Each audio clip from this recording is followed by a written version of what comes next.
¿Qué onda? This is Hector El Chido Canales. If you watch some of my matches, you know I've been using my journal to try to figure out what's going on in the match, what's going on behind the scenes, during the match, and afterwards.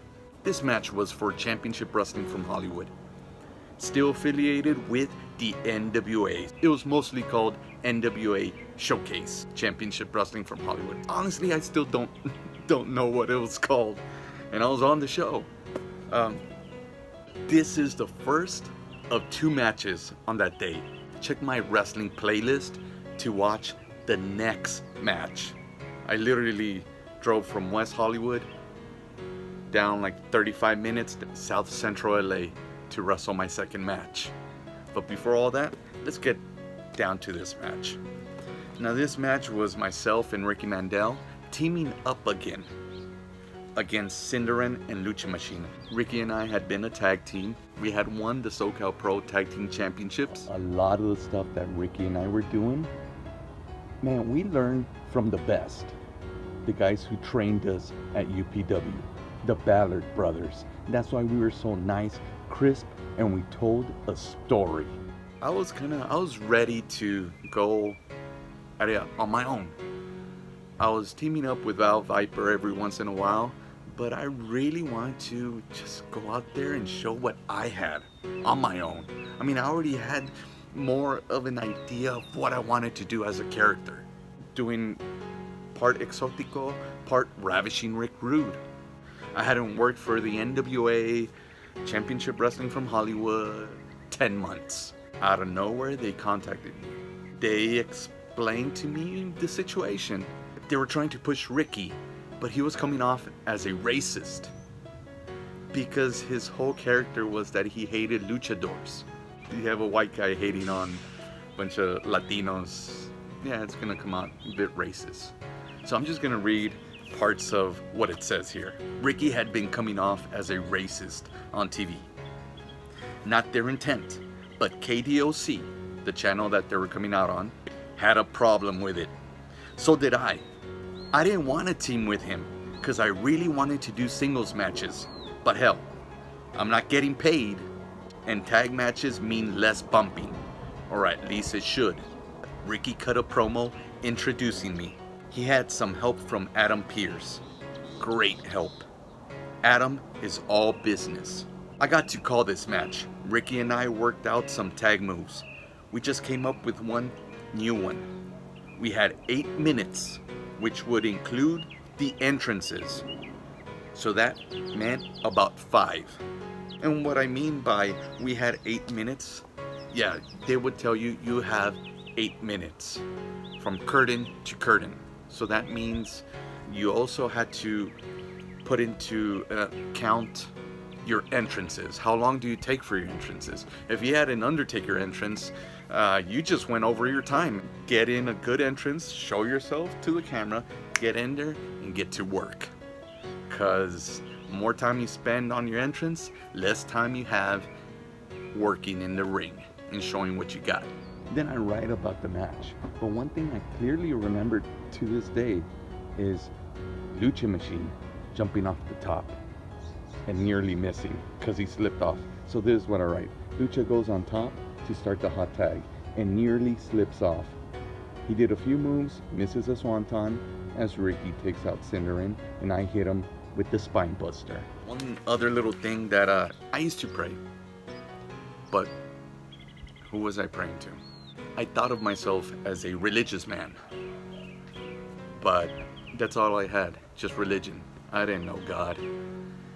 I had a little routine where I would pray before my matches, but it was mostly like praying to a genie. Hey, let me rub this lamp, give me what I want. It was never to praise God, it was never to honor Him. It was all about me. This is what I wrote. I didn't pray before this match. That's not cool on my part. I realized it as I drove to Lucha Pro. So, I hope you enjoy this match. And before this intro ends, I wanted to give a shout out. Le quiero dedicar esta lucha a mi gran porrista en Uruguay, Lara. muchas gracias por ser fan mío. Porque yo de veras no soy nadie. And the rest of you. Why aren't you like Lara? She's the best. And on to the match. Introducing team number 1 at a total combined weight of 402 pounds, Hector Canales and the mirror image, Ricky Mandel. The mirror image, Ricky Mandel, with his newfound ally.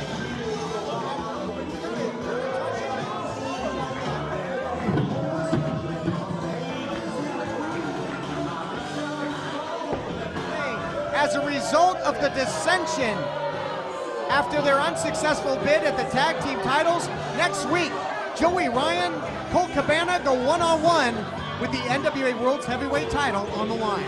That is a huge first title defense for Colt Cabana here in NWA Championship Wrestling for Hollywood. And, you know, judging by the, I guess now apparent bad blood between these two men, a very logical matchup.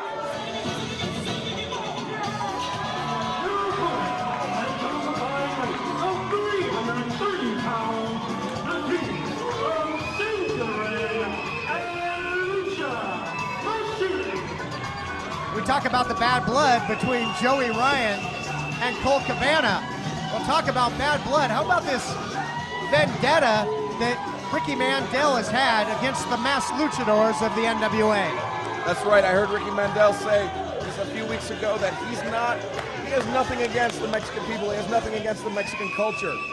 He's not racist. He just hates lucha libre. And so, you know, he's brought in Hector Canales, and he says Canales is essentially the Mexican mirror image. And so, I mean, it's like, you know, it's, oh, look at this, Canales comes in, hits Sindarin from behind, clubs him across the back of the head with that forearm, and now just going to work on the smaller man. European uppercut, and wow, look at the physique of Canales. This guy is put together. He is completely, and you know, I actually believe Ricky Mandel. I don't think he's racist. I think he just hates lucha libre with a passion, and you know, he's going to do everything in his power to take out the lucha libre style competitors here in NWA Championship Wrestling from Hollywood. And you know, bringing in Hector Canales is not a bad strategy. This man is extremely powerful. He's extremely proficient when it comes to technical wrestling, both American style and Mexican style. And we can see very proficient at tag team wrestling. Quick tags in and out of the ring from these two men. Quick tags might be an understatement here. A couple kicks. Another tag made. Now perhaps some double teaming here by Canales and Mandel, who I hate to admit it, have looked very effective as a team. I mean, their partners have been in the ring for mere moments before they tag out in a hugely quick succession. And Lucha Machine hasn't even been in this match once. And I think Canales and Mandel have been in this match about 20 times each, 20 times each so far. Well, now it's Ricky Mandel in there with Sindarin. He's all over him in the corner. You touched again on the hatred that Mandel has for Lucha Libre and the Luchadors. Hold on here. Full head of steam in the corner, eats an elbow. It's one thing to voice your opinion. Hey, we do have right to free speech here in the good old US of A, but it's another thing to absolutely disrespect and drag a legacy through the mud like Mandel has done. Mandel, I mean, he views Lucha Libre as an inferior style of wrestling. But, you know, I mean, you can't argue with the results. Some of the most successful professional wrestlers are training the Lucha Libre style or Lucha Libre practitioners. And so, you know, I mean, Mandel, he's got a lot of nerve. But if he can come up with a victory here over these two masked men, then perhaps he might have something to it. Well, he certainly has been smart in his allies, as Canales seems very effective here thus far. Here's the cover count of 2. You'll recall that Mandel in previous weeks teamed up with the Tribe, Hawaiian Lion, and Navajo Warrior to score a victory in 6-man tag team action over a host of luchadors, and so far things going their way here tonight as well. Canales picking up Sindarin in a vertical suplex. And I have to point out again, Lucha Machine has not been tagged into this match just yet. This has been all Sindarin taking the punishment from Canales and Mandel. That suspended vertical suplex. With a few squats thrown in for good measure. Sure, got a few reps in there. Hold on, into the cover.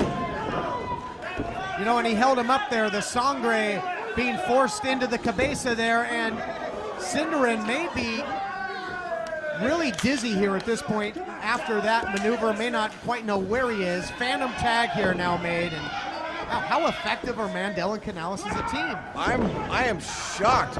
And oh, look at this, Ace Crusher from Sindarin. Desperation maneuver, but it lays out Mandel.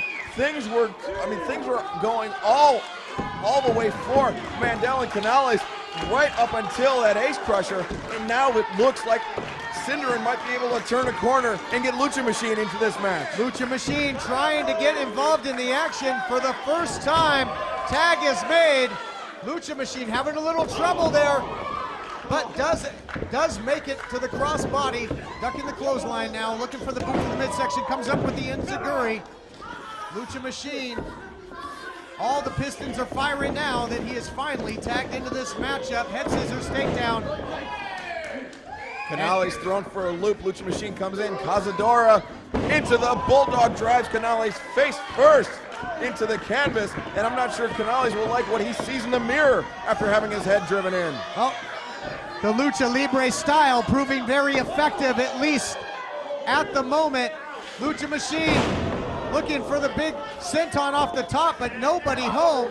And Sindarin, I have to point out, was crushed on the top rope. Canales, spine buster, just sets Lucha Machine down, deep cover, and a 3 count. Mandel and Canales prevail over Lucha Machine and Sindarin. This is a huge victory, and you know, this is going to have ripples all throughout the tag team division as Ricky Mandel and Hector Canales look like a well-oiled machine here in this debut tag team match for them. Impressive victory. Mandel gloating, and rightfully so. His dominance over Lucha Libre continues here on NWA Championship Wrestling from Hollywood. But somebody that hasn't been dominant against her nemesis as of late, Candice LeRae, is standing by in the back.